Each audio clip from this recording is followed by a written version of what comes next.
Hello, and welcome to the Newton Knowledge Podcast. My name is Mark Singer, partner at Newton One. As always, I'm here with Stephen Target, partner and principal of our firm. Steve, how are you today? I'm doing great, Mark. Thanks for asking. The Newton Knowledge Podcast is intended to complement our Newton Knowledge webinars by providing meaningful content to our valued advisor community and generally anyone interested in learning more about sophisticated insurance-related topics focused on estate planning and executive benefits. During our podcast, we focus on discussions on topical issues that will provide you with unique insight into the people, processes, and products that make our industry so critical. We will occasionally also highlight individuals who have been meaningful to Newton One and therefore have contributed to helping us serve our valued clients. Newton One is a national life insurance planning firm delivering insurance solutions structured to help clients and their advisors engaged in solving estate planning, wealth transfer, business succession, and executive benefits challenges. We are a member of the M Financial Group, offering our clients access to the nation's most prestigious insurance carriers who develop innovative products available only through our network. Today, Steve, I'll let you kick off our guest, and we're super pumped to talk with David. Great, Mark. Thanks for that introduction. And I've got to say that I'm really excited about today's podcast. A little bit, I think, by the way, of background on how we got to where we are today. I think the article that we're going to reference today was dated October 15th, and we pulled up on our computers and dialed into wealthmanagement.com, which is a valued source that we look for content and information related to our planning. And the topic came up, the article was titled 10 Estate Planning Lessons from HBO Succession. And so this article caught my eye because I happen to be a big fan of the HBO Succession series. But it's also directly related to what we do on a regular basis with our clients. We work with a lot of family-owned businesses. And as we all know, working with family-owned businesses, particularly in the succession planning process, there's always interesting dynamics. And so as this series was rolling through, I always kind of referenced in my own head, and until it was put together in this article, I wasn't able to pull everything together. But we're going to cover topics today such as, who are you going to transfer your family-owned business to? How do you deal with the dynamics of different personalities within the family? Some of those are direct, some of those are indirect, some of those don't come about until conversations begin to occur. And then ultimately where we get involved is there an application where life insurance professionals can participate? And in many cases there are. So again, I'm really happy to have our guest today, David Lenok. David, we've spent some time working through today's podcast and again, reading the article and enjoying the series as it rolls out. I think right now we're in the middle, or I know right now we're in the middle of the third session of the series. So David Lenok is a senior editor for wealthmanagement.com and Trust and Estates. He's an attorney admitted to practice in New York, writes about general wealth planning issues. And he also hosts a really well done, I would advise anyone to listen if they haven't. He also hosts another podcast that's titled The Celebrity Estates, Wills of the Rich and Famous. So that one's available on Apple and all the major podcast platforms. So I would ask anyone who enjoys this podcast to listen to David's. He's done a really great job with that. So David, welcome and thanks for being with us. Thanks, guys. I'm really excited to talk about this. Super. So I mentioned earlier, the series HBO Succession is in my opinion, is a very entertaining series. It's fun, but it also does give us some insight into what could or what actually may transpire within family-owned businesses. So those of us that are in the field find this quite interesting. What we're going to do is we're going to roll through the 10 lessons that David's identified. We're going to try and tee it up a little bit and then let David respond to what he was trying to accomplish with each lesson. So the first lesson, it was titled, Families Are More Than Just Blood. And so I guess the way I would position this, Dave, is Roy family, as anyone who's watched the series knows, it has a majority ownership in the publicly traded business. The business is known as Waystar. Waystar is a conglomerate in the business of media, entertainment, parks, and cruises. But as a publicly traded company, and certainly as many family-owned businesses, there's a number of stakeholders, and whether they're family members, other parties, employees, even stockholders.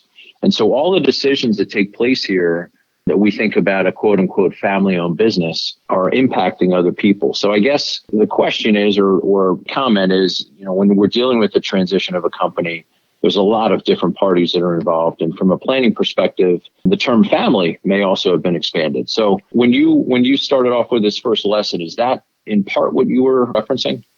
Yeah, I mean, I think a lot of people still hear family, and the first thing that jumps to mind is this sort of 1950s era, like man, woman, 1.5 children in a house in the suburbs kind of idea. Definitely wasn't even true then, but has somehow sort of persisted. And, in this modern era, the idea families have become just so much more complex than that and much more complexly blended, I think is sort of the industry term we'd use for the blended family. Just think about marriage and divorce being much more popular, right? Just more people get divorced and remarried, and that just complicates things on its own. And that's before you get into the idea of now the kids are getting divorced and remarried, or maybe the increasing acceptance of not being married at all and just defining your relationship in other ways, or having multiple people in a relationship. And again, these are all things before we get into the ideas of chosen families, where maybe there's an LGBTQ kid who is not necessarily accepted by the larger family, but has now chosen a group of friends and colleagues that is their new family. And these are all equally valid aspects of family that need to be taken into account when you're looking at this. And it's hard to, and they might not be the first things that jump to mind when someone just hears the word family flat out.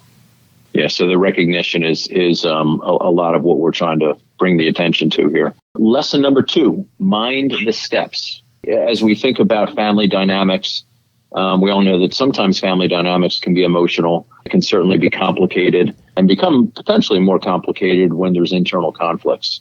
And so I guess the way I thought through this lesson with Dave was, regardless of the reason for the conflict, whether that conflict is known or not known, whether it's recognizable or not so obvious, it's best to bring these topics out in the open. So having families and business owners recognize that conflicts may be inevitable, but that open, honest discussions are important is kind of the way I was interpreting what you were suggesting here. And so I guess my question is that correct?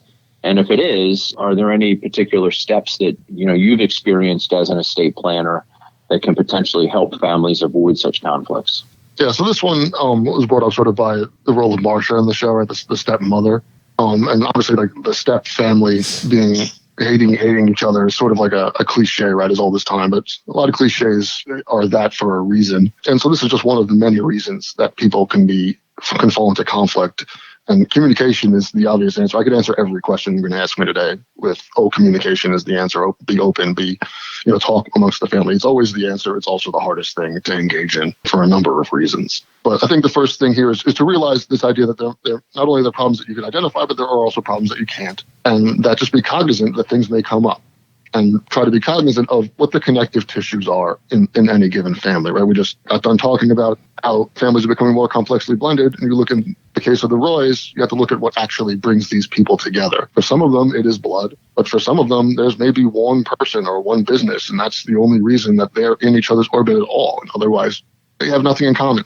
You have to think of, especially in an estate planning context, well, what happens if that aspect of their relationship is then just removed, right? It dies, or the business goes somewhere else. How does that then redefine these people's relationship? Because they have to do it now on the fly, and likely after having experienced some sort of trauma.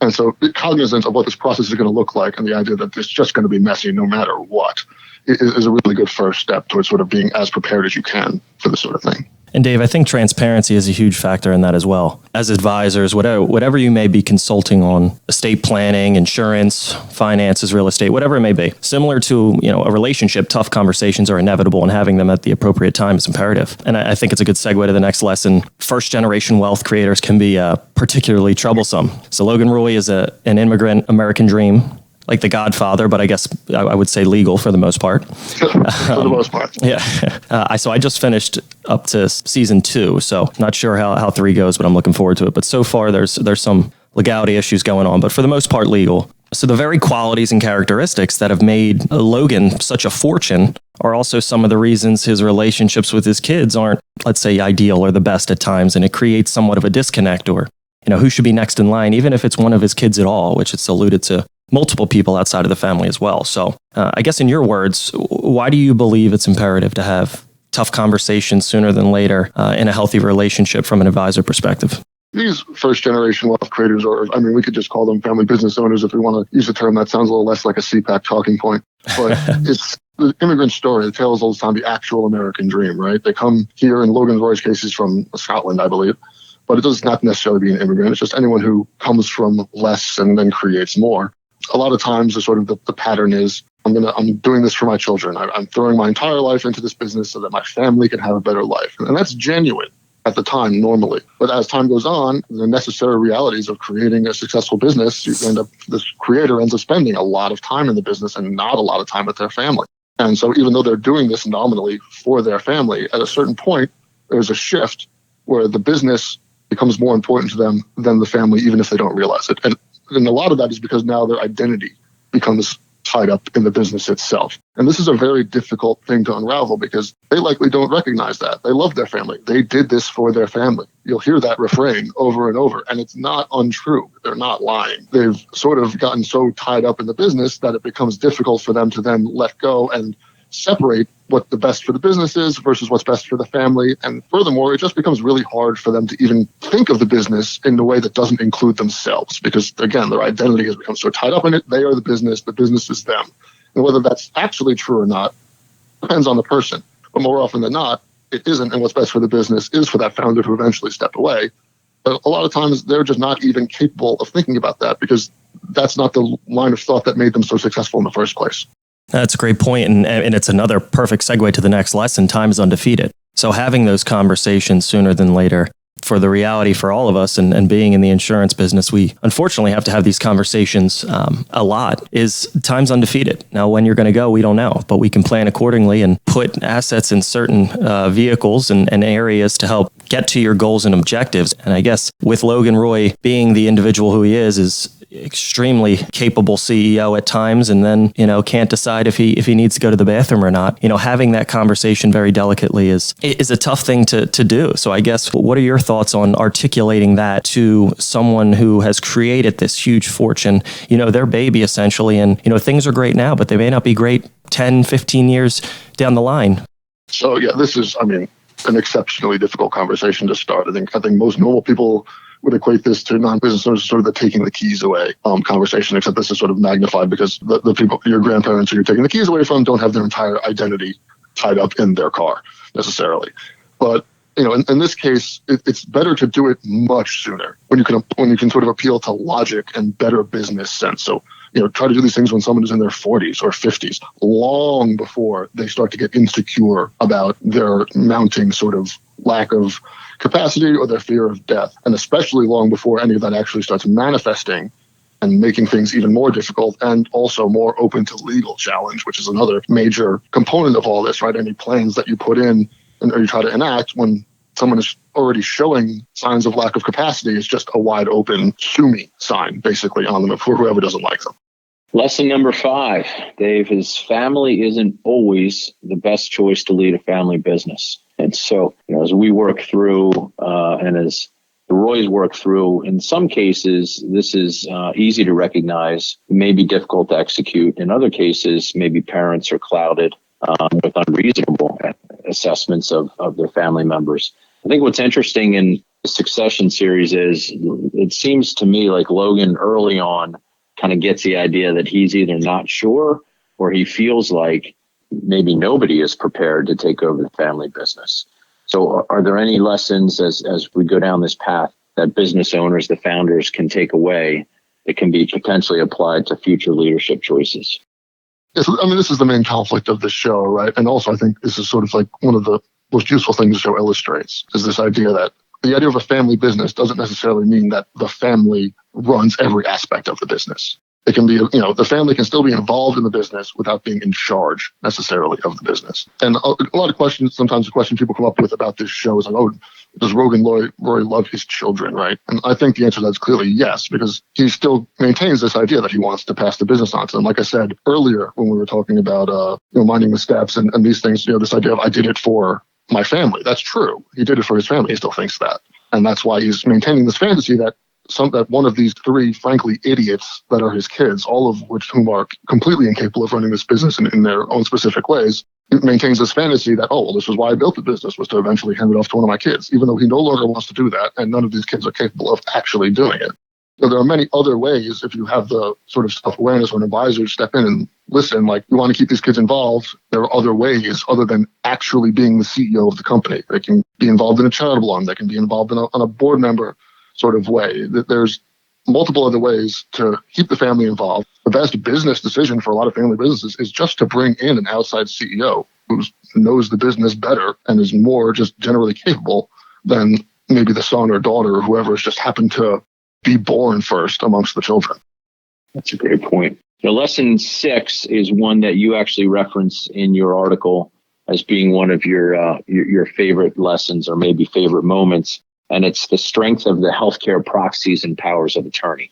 As somebody who can draft documents and put together legal agreements, you would think that, this would simplify things, but in some cases it actually turns out to maybe overcomplicate things. And even in the sense that some family members may feel that the documents are overreaching or were put together as a self-serving kind of strategy for somebody else. And this would potentially create more conflict within the family. So tell us what you were thinking when you wrote The Strength of Healthcare Proxies and Powers of Attorney.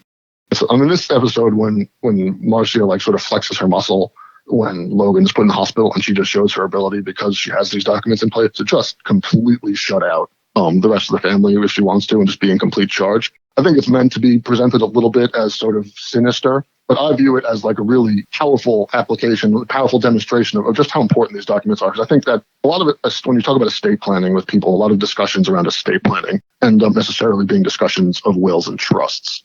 Especially in the aspect of wills, people think, oh, I have a will, I have an estate plan. And the reality is the will doesn't necessarily do that much. A lot of times that these other documents, your healthcare proxies, your living wills, your powers of attorneys, can have so much more impact on how your end-of-life planning actually shakes out than your will does. And I joke, I've spoken with estate planning attorney colleagues, and sort of the old school paradigm of how you would sort of charge a client would be you would charge them X amount of money for the will, and then you would throw in these other end-of-life documents. But the reality of how important these things are generally is actually the opposite. You should be charging them for the end-of-life documents and throwing in the will. And so that's why I love this, because it shows just how strong and how important these things can be. That's a good point. So lesson 7, my favorite lesson, surprises are what causes fights. And I think it's a huge part of at least the first series, because when I was introduced to the family, Shiv and Roman, who have no interest in working for Logan or being part of Waystar, the company, they completely shift when all of a sudden they're asked to sign a document that's going to put power into Marcia's hand, the stepmother. And then all of a sudden they want a piece of the pie. That's where this whole fight and the first season, how it transcends into other situations and issues. But the other reason I like this is you paraphrase the Joker from the Dark Knight, which is people tend to remain calm when everything is going to plan, no matter how horrible the plan may be. So if the plan changes, emotions fly, and that's what we're witnessing in the first season. So would you say, and we're in a, most businesses, we're in a relationship business, and emotions are part of that. But would you say when it comes to estate planning, removing emotion completely out of that equation is one of the most important pieces to effective planning? I would say that if that was in any way possible. I think, when you look at the very first episode of Succession, right, you sort of are set up with Kendall is the one. They're literally going to his party to be named as successor. And Shiv and Roman are not thrilled about it, but they're also not totally angry about it. They're still going to get all the money in the world. They don't have the hassle of running this business. They don't want a business. They don't want to run. But the second Logan second guesses Kendall as the heir apparent, all of a sudden the sharks are, circling and everyone's involved. And one of the things I kept asking myself as I was watching the first season of the show is, why do Shiv and Roman even want to do this? They don't want this job, and yet they're fighting for it. A lot of this is because it was a surprise. There was a plan, like you said, like the Joker. When there's a plan, people are like, okay, everything's going to plan. And even if the plan is not perfect, it's at least a plan. And then when it changes, everything no longer going to plan. We're off the rails. The tendency is to panic. In this case, it's not, which is not to say never change the plan, right? That would be insane. If plans are meant to be flexible, they're meant to be changed. But the idea is communicate that you're changing the plan and why. That's kind of what happens here with Logan. That's the big problem with how it's not that he changes the plan, it's that he just drops it on them with no explanation, no justification. I'm dad, you listen to me, I'm doing this, I'm not telling you why, and I'm dropping on you at the very last minute. And that is just the exact wrong way to do this. If you're going to change a plan, the best way to do it is to sit everyone down and discuss it. This is my logic. This is my reasoning. Because when this happens and people find out about it after the person is dead, then you get into this crazy back and forth of people projecting what the idealized version of this loved one would have wanted. And that's how you get into these weird fights that are never ending, because this image of this idealized person is now metastasized in each person's mind. It's completely different in each person's mind and generally favorable to them. Whereas if these questions are brought up and you could say, hey, Dad, why'd you do this? And Dad's sitting there and you can say, I did this because of this. There's none of that. There may be a fight right then. That fight will be far easier to resolve when everyone's there to actually have it than when one of the parties is a ghost. That's making assumptions on someone who's passed to make decisions for the next generation. I mean, that's got to be extremely tough, and who knows if you're right. Which brings us to lesson 8. Family fights are irrational. Agree 100%, especially when large business is involved in large assets. And it almost becomes, at least from my take, from Shiv and Roman and even Connor, the oldest, is it really even about the money or more so the power that they want to be a part of what their father created? And it becomes somewhat petty, that almost like fighting over a toy. Like, no, this is mine because of this reason. It may not even make any sense. Like you said earlier, Shiv and Roman, why would they even want to be part of the company of Waystar? They've been removed for such a long time. What is their real meaning behind being part of it, rather than just saying, no, this is Dad's, he left this behind, I should be a part of this, I want in. So is this a commonality you see, or is it different family by family? And is it easier to have more people at the table to mitigate this, or less? One sole director in saying where things are going to be positioned after one's death? I generally like one sole director. I think having any more than that, I mean, certain giant estates maybe could justify it, but having one voice is very powerful, right? Especially if that is a sort of an undeniably trustworthy voice, right? In this case, whether this is common or not, I think this is shockingly common. Just in my own experience, and more so in the experience of my colleagues and people I interview, you'd be shocked by how often big money estate planning conflicts, the money issue is resolved very quickly. The actual fight is over some weird thing, some item, some idea of what this person was. Robin Williams' estate is a really good example of this, where his last wife and then his kids were not her biological children. So it's stepmom, stepkids. There's a lot of money involved. The money aspect of that death was resolved super fast. And then they fought for months over like his bicycle collection, which was worth $100,000, which is not nothing, but in comparison to the actual money that was floating around in that fight, it was chump change. And in this case, I think it's a lot of times you see it with like, oh, Dad's favorite chair. And I just think in the case of Succession, the chair CEO is their version of Dad's chair. It's all about what Dad thought of them. Shiv wants to be recognized. Roman wants people to not think he's an idiot. These sort of things that are far beyond just like, oh, I want money and power. They're going to have money and power no matter what. Staying in that fight conversation, we're going to finish off strong here. We have 2 lessons to go. Lesson number 9 is sometimes a fight is inevitable. I guess the way I interpret this is, regardless of the strength of an estate plan or the disposition or the transition of business interests, it's certainly possible that not everybody's completely happy with the plan. And, I think I would interpret this a little bit as any good compromise, or in this case, any good estate plan involving a number of people, multiple constituents, is potentially going to leave everyone somewhat dissatisfied. So knowing that a fight's inevitable, going in with that recognition, even with great documents and great plans, is it possible for families to move on? I mean, what's your takeaway from this lesson? Yeah, absolutely. I think knowing that a fight is inevitable and not more than inevitable, just like not weird, not normal, right? Like this is what happens. And knowing that helps people keep an even keel during the fight, because they're not thinking that like, oh my God, our family's going crazy. It's like, no, everyone's family goes crazy like this. This is what happens. So it keeps sort of the fight less intense because it's sort of less surprising and everyone's sort of less shocked by the whole situation. But also it's the idea, a lot of times when you hear these big celebrity conflicts and these big estate fights, it's like, oh my God, look how this plan failed. There's a fight. And it's like, well, no, we live in a litigious society. I think if anything, sort of the Trump administration showed us that no matter the truth of anything or not truth of anything, people can sue and be sued for whatever they want, and then it can have it stay in court, and that takes time and that takes money. And regardless of what the ultimate situation, the truth or not truth or whatever of the situation turns out to be, time has been spent, money has been wasted, right? And so that's a lot of times what these conflicts roll down to. There could be perfect documents in place, but if somebody sues, those documents then get taken to court to be used. And that takes time and that eats up money. And that's not a failure of the plan. those documents may have a prophylactic effect if someone knows they're in place and they know they're going to lose. But a lot of times they do know that, and it just doesn't matter. They just want to sue. They just want to hurt somebody. They want to watch the world burn. They're not happy. They want to lash out. Sometimes they want to just, I'm going to sue so that nobody gets the money. I want to waste it all in legal fees. And so it's these sorts of irrational things that, the plans can defend against, but to some value, even like the most ironclad plan, there's still going to be, if someone wants to sue, they can sue, and it has to play out. No matter how ironclad the documents are, that can happen no matter what. And that doesn't necessarily mean that the plan was a bad plan or that the plan has failed. It's just sort of the natural course of how this goes. And you finish off with an extremely important lesson, which is communication is king. And I think that also speaks to the plan, how the plan is communicated, when it's communicated, what parties are at the table when it's communicated. So is there a deeper lesson here beyond, what we all certainly would recognize that communication is king? And in this particular case, and I think, in any estate planning case, if everybody knows what the plan is, there's less of a likelihood that there's going to be a challenge that so-and-so would have wanted to do this. If they're not available or they're not around or they've already died and we're looking at documents, that's a much different conversation than having everybody there communicating, hopefully as openly as possible. So take us through back to the Roys here and communication is king as the 10th lesson.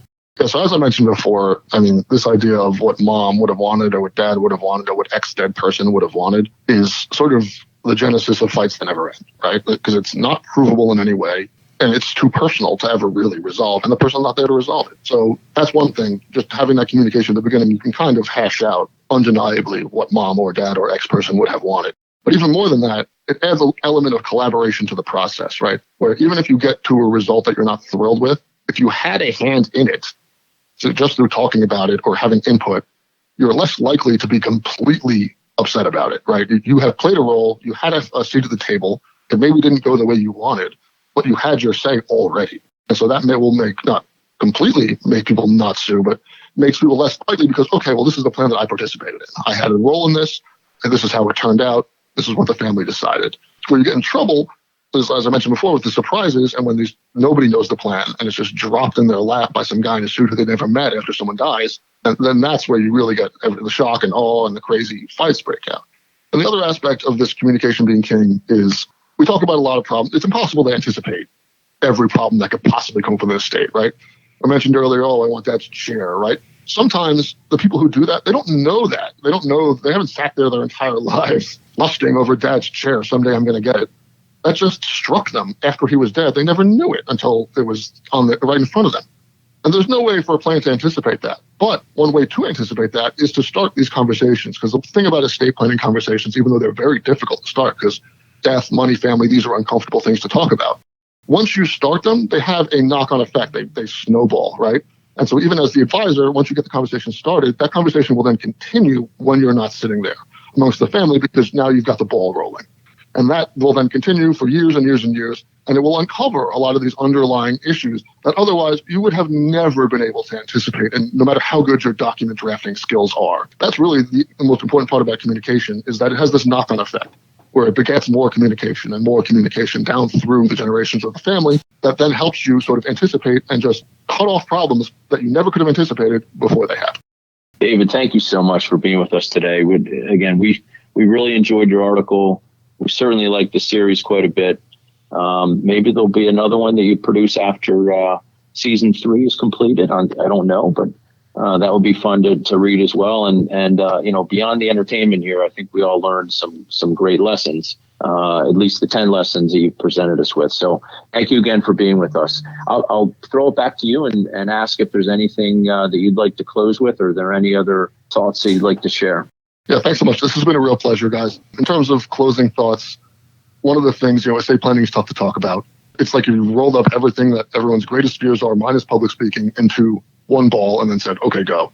It's not unusual to have problems bringing this up. In my career, I found one good way to do it is through this celebrity sort of aspect, this TV show aspect, which is sort of like a little chocolate to make the pill initially go down easier to get the juices flowing, right? And then once the conversation is started, it's so much less scary. The important thing to remember here is that when you see high-profile estate planning things, most of the time, almost all the time, in fact, even if like the details themselves and the money involved is ridiculous money and the people are crazy. If you dig down and just look at like what the actual conflict is about, it's real normal people stuff that everyone fights over, right? It's, oh, I don't like my stepmom. Oh, I feel a little snubbed because I didn't have a say in how this turned out. Oh, my brother, you always love my brother more than me. In that way, these things, there's lessons to learn from all of these things that are much more relatable to normal people if you actually look past the silliness. That's great, David. Thank you again for being on. Thanks for having me on, guys. This was wonderful.